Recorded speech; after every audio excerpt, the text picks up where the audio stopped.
welcome. It's lovely to see each one of you. We're delighted that Vangie Bergum is here tonight to speak out of the heart of her memoir. This is an event that's co-sponsored by a variety of people, including the Chesser-Ronning Center for the Study of Religion and Public Life.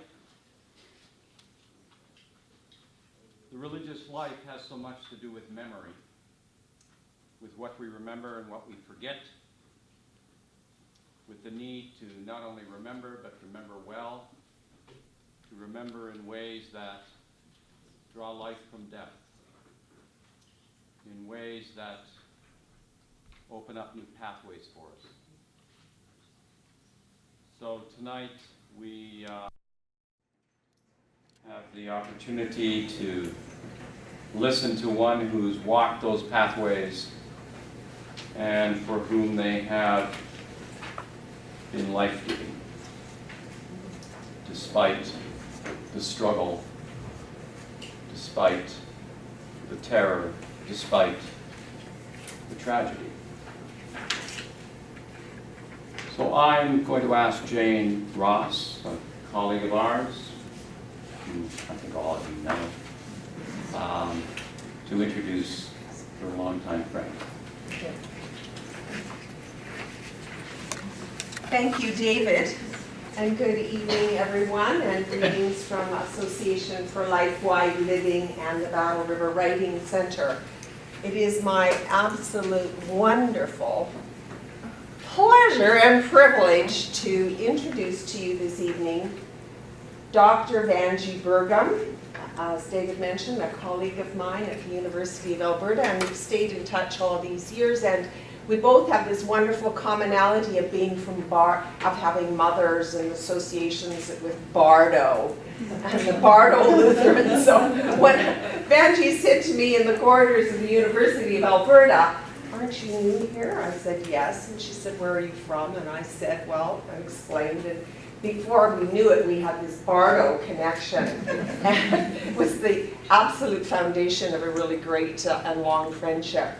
And I've had pleasure of sorting through many variations of the manuscript as it was in gestation and under development. So a few words about Vangie Bergum. She's home, you know, this evening, and she spent a lot of time in Camrose Lutheran College. She's an alumni of Camrose Lutheran College, as well as her PhD from the University of Alberta. She spent time at the University of British Columbia. She spent time on an honorary fellowship at the University of Oxford in UK, and she has done a lot of writing.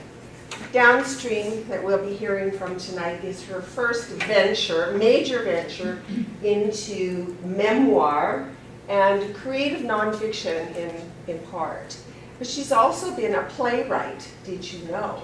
A play that has been written about the experience of motherhood and immigration issues, and I won't get into it all, but a play that has been presented all across Canada.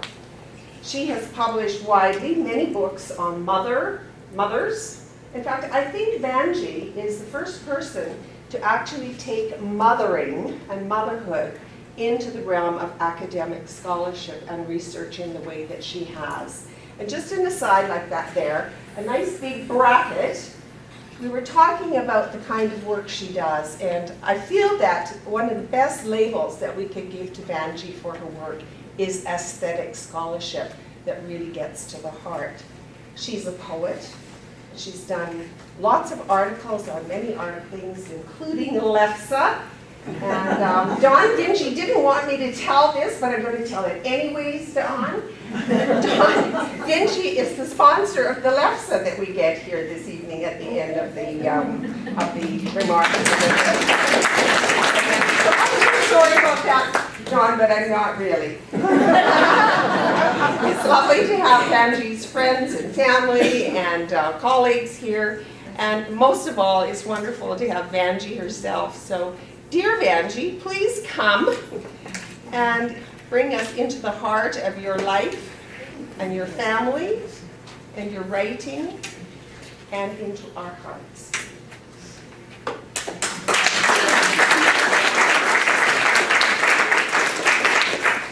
Well, thank you, Jane and David, for introducing this, and actually for the Battle River Writing Group and for the Writing Center at Augustana for sponsoring this evening. I really appreciate it. Okay, Rose says I'm not talking loud enough. All right, I'll try my best here. I am pleased and somewhat daunted to be here in my home, as Jane said, my hometown, my home people, my church, my relatives, my high school, CLC, and the university. And I thank you for coming tonight. I really appreciate seeing so many people that I know and some new friends I don't know.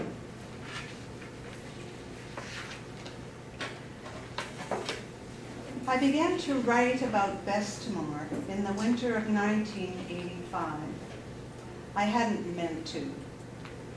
An author friend who taught writing for women invited me to join her class that she was teaching at the Edmonton Remand Center.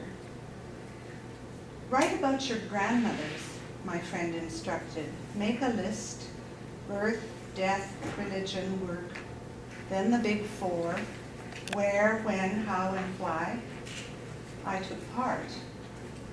My grandmother, my mother's mother, Bestimore. Her name is Vangie Bergum. She was born in Norway, 1875. She was a mother and a housewife. She was Lutheran. She died in Canada, 1929. Where? In northern Saskatchewan, up near Prince Albert. When? In October, the end of October. How? In a fire. Why? Yes, why?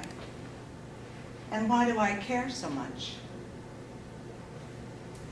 To hand sew the life of a grandmother, to knit her together, should be a simple task. No elegant store-bought pattern, no exclusive designer label, just homespun sturdy cloth with straight and narrow running stitch and Jesus Loves Me songs and everlasting prairie dust. This comes from the first chapter in the book called Rivers, and in the epigram under the title is from my local Stream Keeper Society, which says, "We are all downstream." The death I began to write about in that class was found in the headline of October the 21st, 1929, from the Daily Herald in Prince Albert. It was printed in big black letters. Al Gore family wiped out by murder. This headline was referring to my grandmother, my Bestimore, my two young aunts, ages 12 and 19, and my grandfather, Bestifar. The inquest conducted shortly after the murder found that my grandfather was responsible. A temporary fit of insanity, it said. But the whole family was not wiped out. My mother and 3 sisters and 4 brothers still lived. Some of you might have known my mother, Edna Vangie, and my father. I was at the Canberra Cemetery today, where they are buried. And I think of my mother tonight, and her sisters and brothers, and I know that quite a few of my cousins are here tonight, and we think of them. My mother never told me about her tragedy and our tragedy. I think it was her way to survive.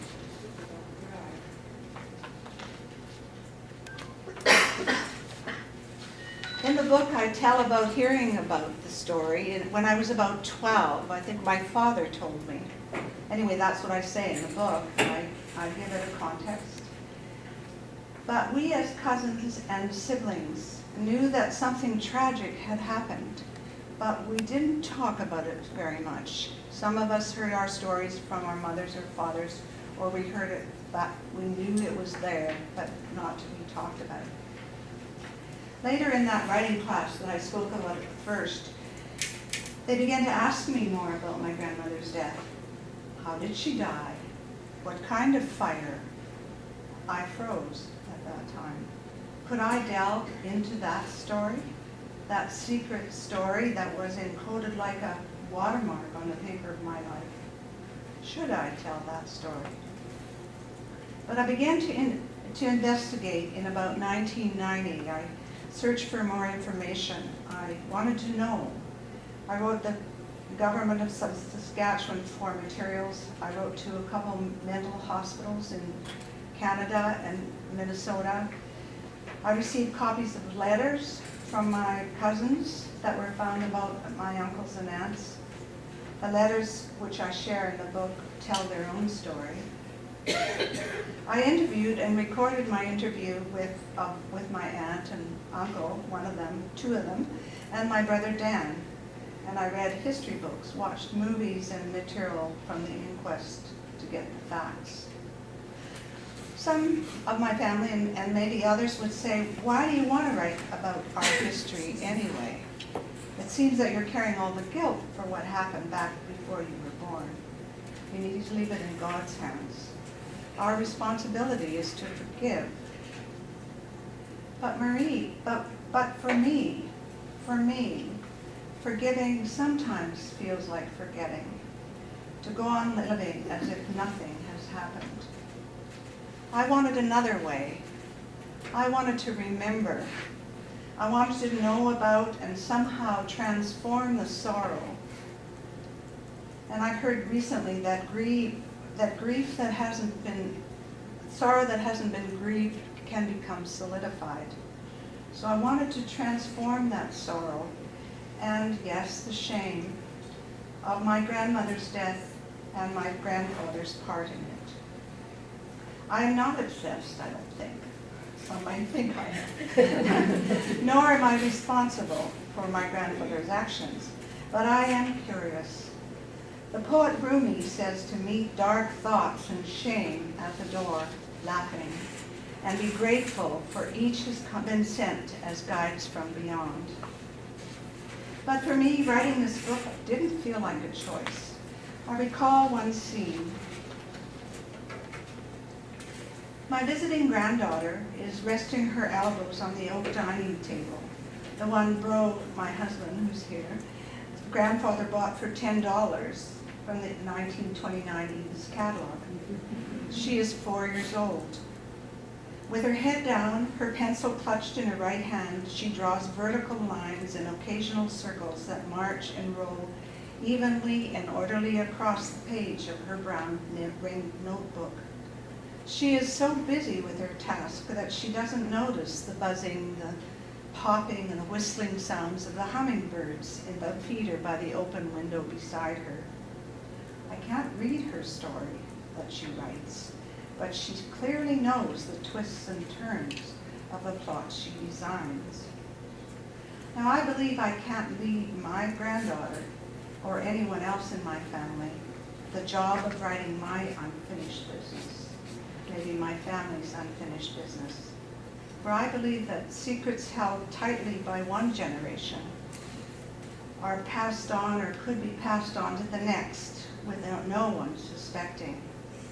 It is possible that a descendant of mine might want to dig around and find out and explore our tragic mystery. And that offspring might well be an unsuspecting little girl. One of the tiny hummingbirds, a feisty rufous, with flashes of iridescent red at the throat, hovers close to my face, its wings a blur. This bird weighs only a penny, but has the strength and stamina to fly back and forth from the Gulf of Mexico each year in order to spend its summers on our porch. Its heart pumps more than 1,000 times a minute, and its long tongue probes for the nectar deep in the heart of the flower. Hummers, Elite avian athletes get added protein by flying with open beaks to capture bugs so they can maintain their high performance lifestyle. They are the only birds that can fly backwards and even pause upside down for a moment. I take strength from the hummingbird, fly backwards, hover, and listen to what was told to me and what was not. And I search for the right words to tell my story in the belief that it will do no harm. In writing this book, I used characteristics of and features of rivers. And the picture on the front of the book is the Salmo River, which is right in our property and is a photo by my husband. So I used characteristics and features of rivers like meander, rapids, turbulence, and river teeth to organize the chapters, which have a braided story from 3 parts of my life. First, my ancestors, the life and death of my grandparents, their trip from Norway to Minnesota to Saskatchewan, first to southern Saskatchewan and later to Archibald. Second, my childhood in a deeply religious family of Norwegian Lutheran roots. And third, my current life. I describe our river land and the trails and roads I take as I train for long-distance running. The land which my husband Bro and I bought in the Selkirk Mountains of BC has its own sad story, very similar to my own. And underneath the story is my concern about missing women in my life, in my province, and around the world. And it is about mental illness and mental health. Here's the example of how I began to write the story. I mean, it's a hard story to write, so what do? All right, here we go.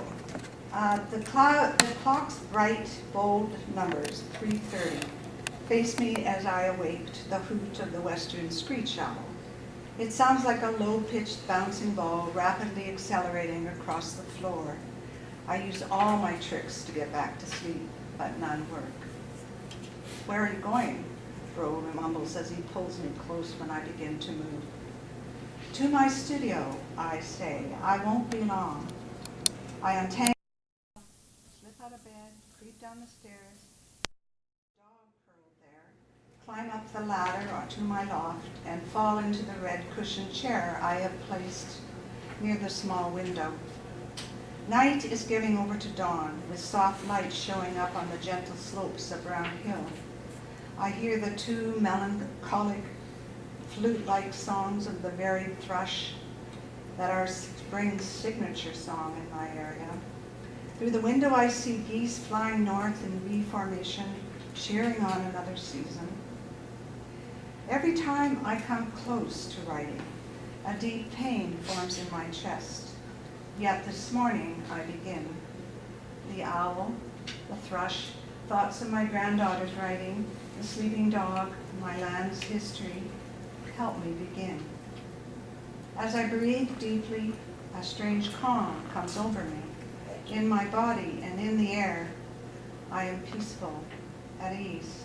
My dog stays asleep, all is quiet. I drop into a subterranean place, a mystical space like the one created by the Greek god Hermes, who mediates between the cracks between realms. I talk to Bestamar. I talk to Bestamar. I breathe deeply and listen for her to say something to me. I'm a little girl again, the one I was afraid who would find these secrets. I am open and ready. Bestamar, I whisper. Yes, dear? I strain to hear the voice that has the floating quality of fairy dust. I can't believe you're talking to me. My voice quivers at first and then settles. Her voice is more distinct now. I wish I had known you, she said. Not me, I guess. She said, I wish I'd known you. If I had lived another 10 years, I could have held you in my arms. You know, don't you, what I missed by not holding my grandchild? There was so much I missed. I wanted to know you too, I sigh and murmur. I'm trying to understand why you had to die and why no one knows anything, not even my oldest brother. I pause and wrap my sweater closer around me. Well, dear daughter, she says, I see how hard it is for you to write about my death. It's weird, I say.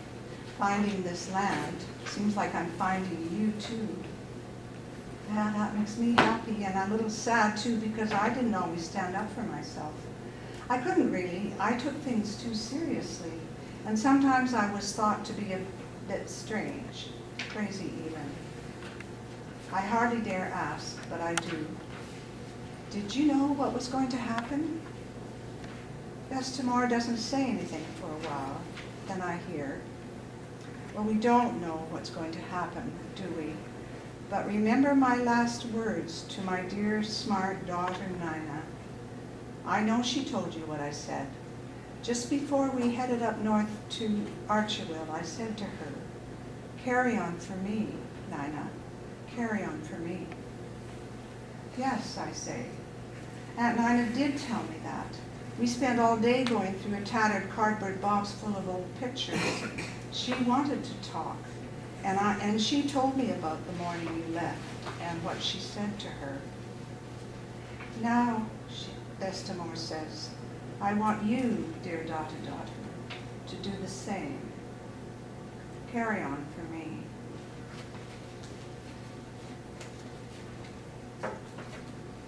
The other place I talk to Bestimore is when I run.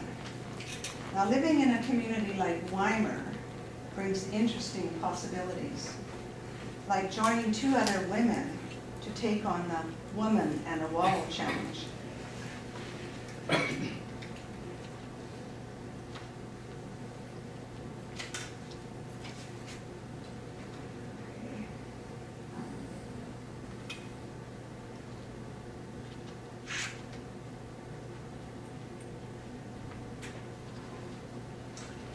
On Thursday, the phone rings.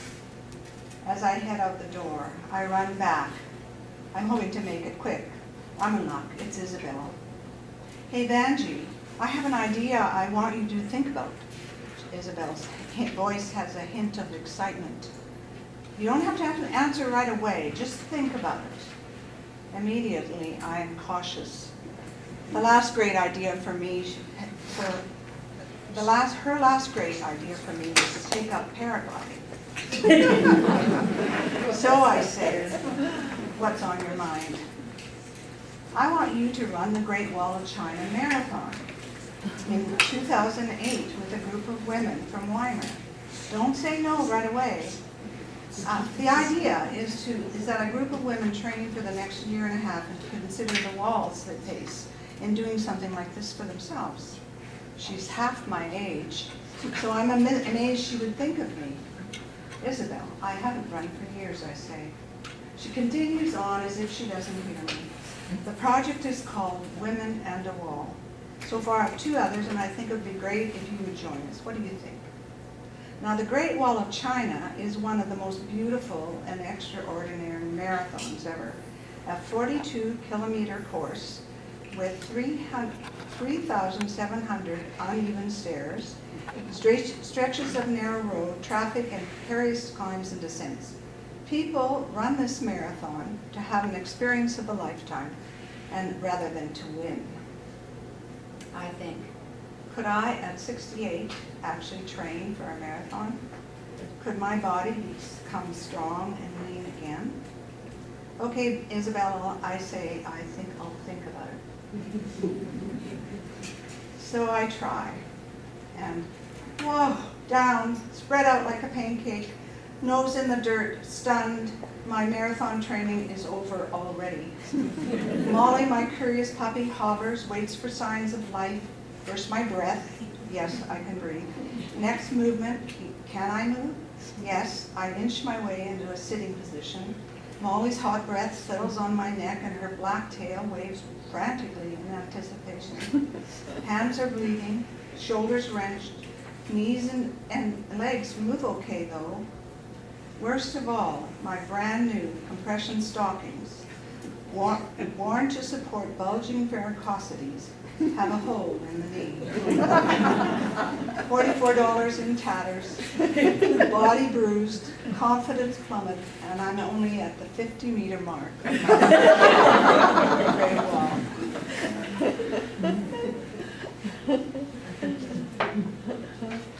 As I continue writing and running,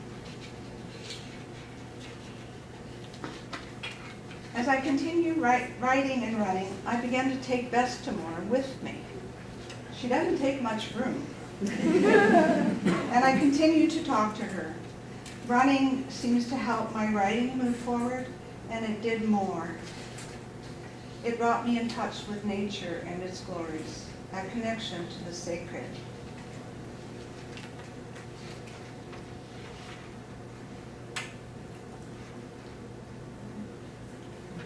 Thought I had this organized really well.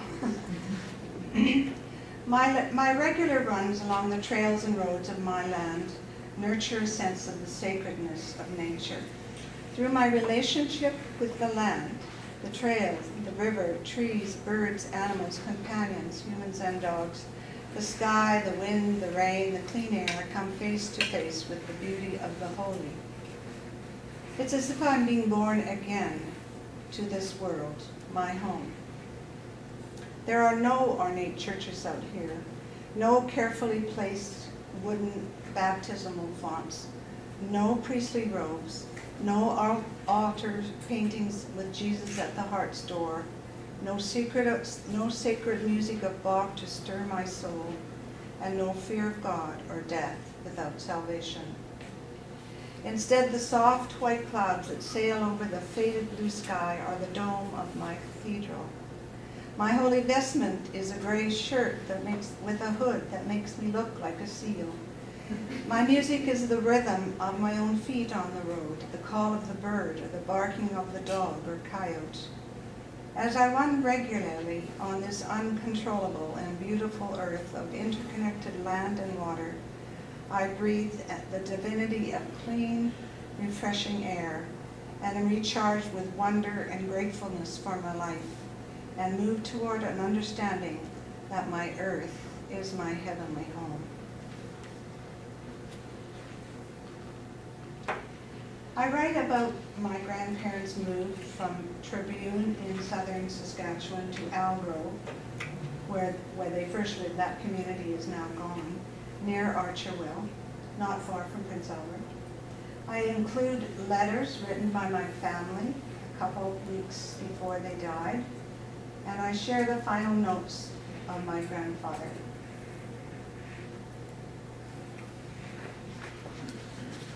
I am an educator and a researcher, and I wonder this.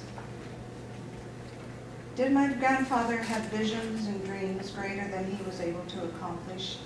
Did he suffer from melancholy or exuberances that both fed his creativity and limited him as well?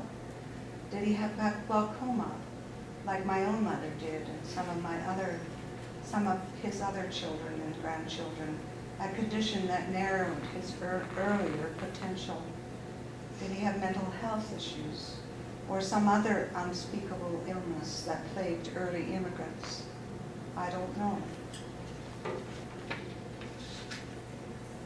What symptoms were missed? What prejudice were rapid? What did people know and what did they not know?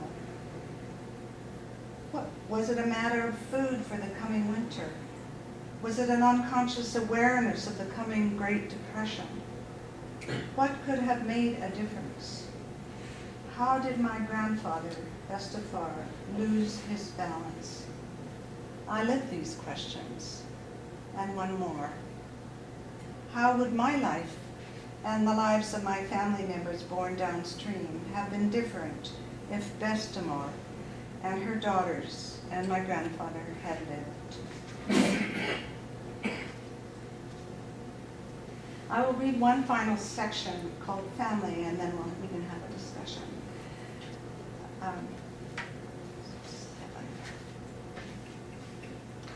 Today I run by a tree stump, a meter high, rugged and covered with moss. It's 2 meters across, logged in the bloom of its life. A tree stump. Out of its base, many trees are reaching high into the sky. Perhaps the root system has regenerated into new trees. Perhaps the wind has brought seed pods to sprout in its fertile disintegration. Such is my family tree, an ancestral root from which healthy trees with many children have grown. Vestimore's children have children and grandchildren of their own. Each tree and branch has its own individuality.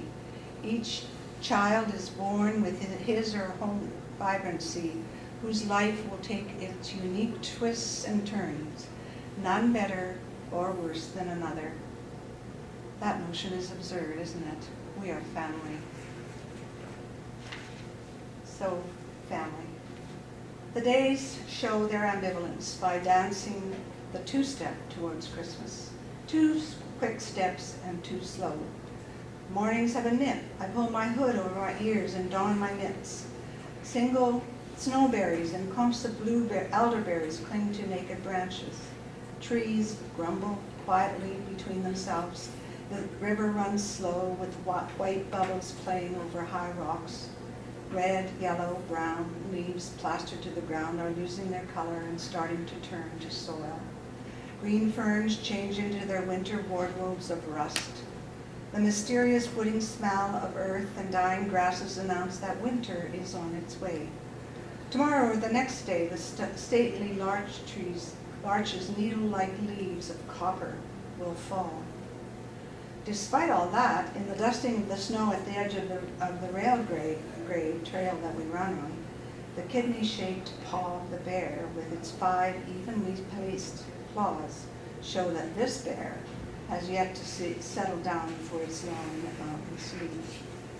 It is 8 in the morning, and as I finish my run and round the corner to my house through a foggy, soft air that clothes my home in a sense of peace and security, like a box full of fireplace wood on a snowy day, there are no lingering shadows from the fire and deaths that occurred 15 years ago on my land, and no continuing angst about my grandparents' land and their deaths in Saskatchewan.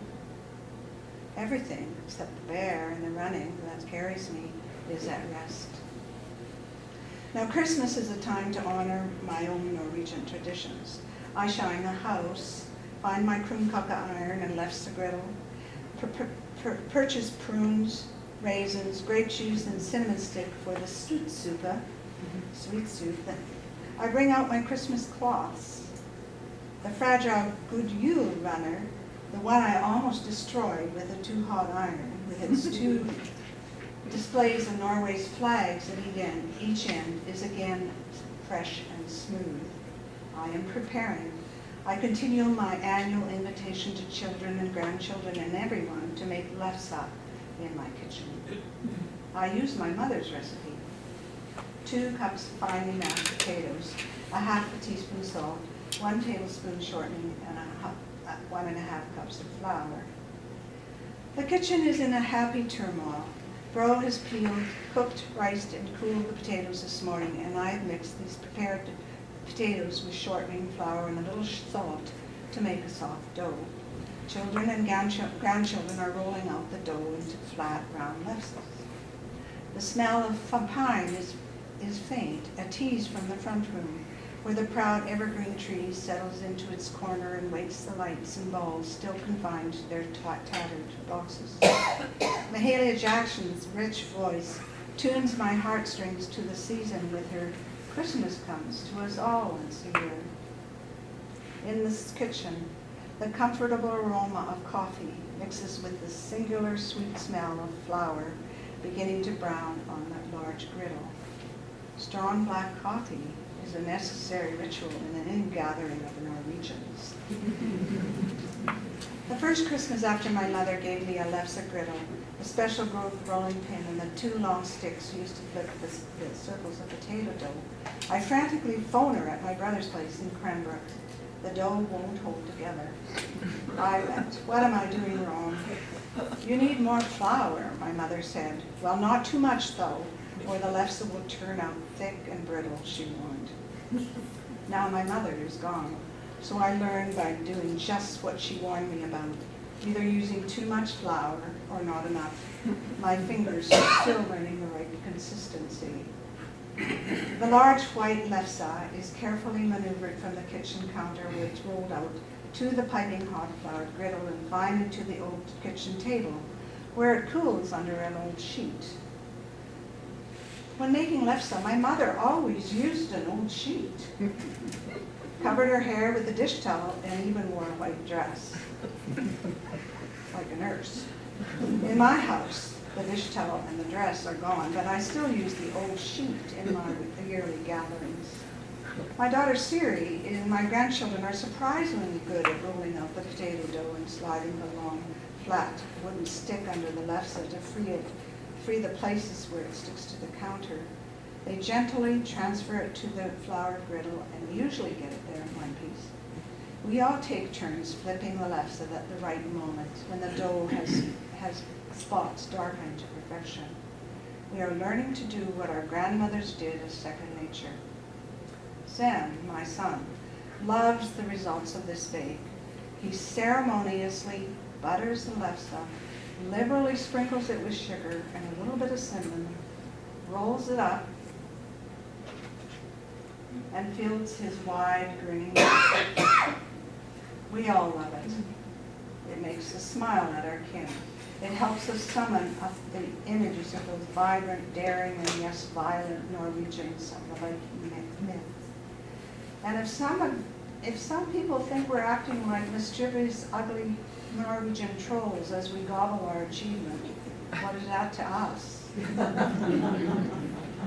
None of us can speak in the mother tongue of those many generations of women, of Bestamore and our other grandmothers, and our mothers and our aunts, who first made lefse, but the lefse itself speaks from their hearts to us. It too is a holy communion, a celebration of love, family, traditions, and the sacred spirit. I could order lefse from the Lefse House in Camrose. It serves authentic Scandinavian food. Sometimes I do, for sure, but it doesn't taste quite right. It doesn't have the right dialect.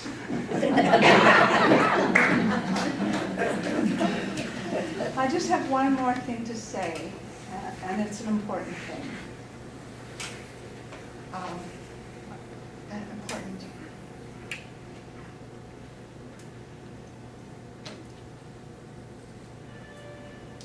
On August the 9th, about a month ago, a little over a month ago, I had a phone call.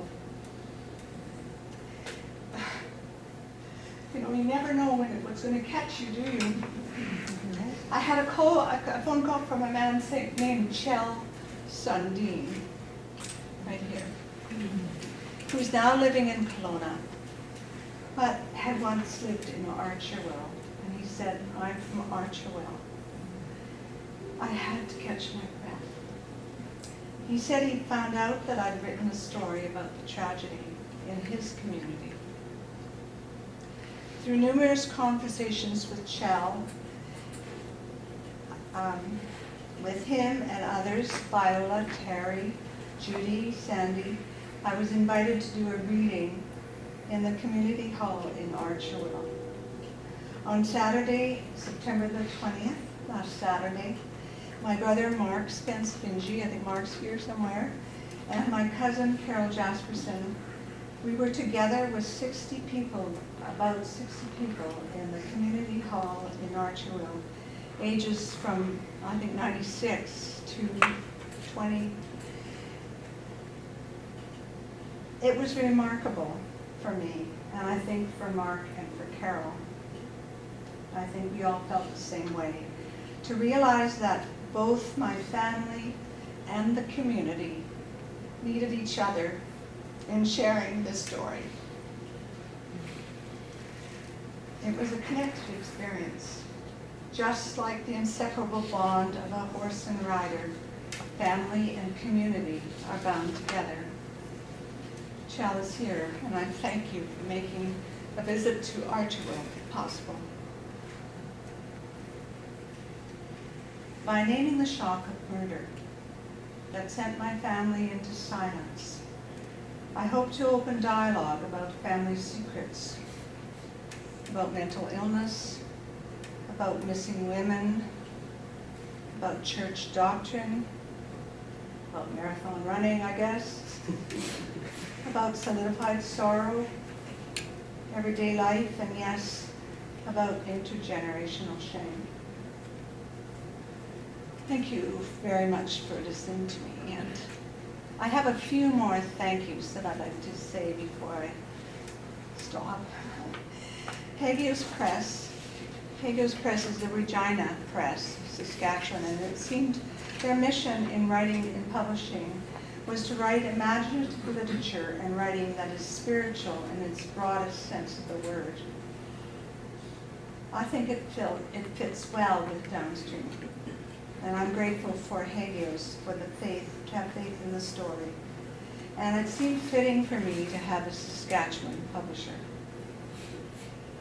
I'd like to thank my family, my husband Bro, who was support and collaboration was extraordinary.